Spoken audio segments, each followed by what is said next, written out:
Patuloy na dinarayo ng mga turista ang breathtaking Batanes dahil sa natatangin nitong tanawin. Pero higit pa sa luntiang burol at asul na karagatan ay mga taong nagpapakilala sa ating kultura. G tayo dyan sa report na ito.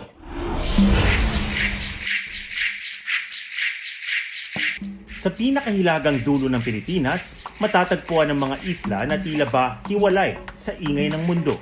Ito ang Batanes. Tahanan ng mga Ivatan at isa sa mga pinaka-pinapangarap na destinasyon hindi lamang ng mga banyaga kundi mga lokal na turista. Ang proud Ivatan na si Floyd nais ipakilala hindi lamang ang ganda ng kanilang probinsya kundi pati ang mga tao rito. Nung nag-start ako mag-upload ng videos, maraming tao hindi nakakalam na kung saan yung Batanes.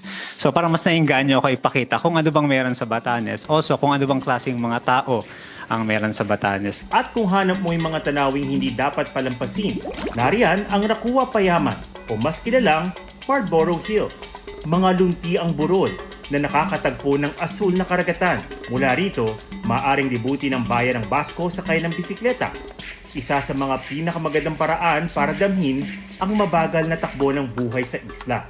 Last stop ang Basco Lighthouse, isang makasaysayang palatandaan sa lalawigan at isa rin sa pinakamagandang spot for sunset view. Tawid east na tayo sa Sabtang Island kung saan sasalubungin ka ng isa sa mga pinakamagandang dalampasigan ng probinsya, ang Morong Beach. Kilala ito sa malinaw na tubig at puting buhangin. Dito rin makikita ang sikat na Stone Arch. Ang isla ng Batanes ay hindi lamang kwento ng angkin nitong ganda. Salamin din ito ng kulturang Pilipino na matagal nang pinagyayaman ng mga Ivatan. Kilala namin kung sino kami. Mga proud Ivatan kami. Bilang Ivatan, Pilipino kami. Hindi namin siya kinikasyon sa sarili namin.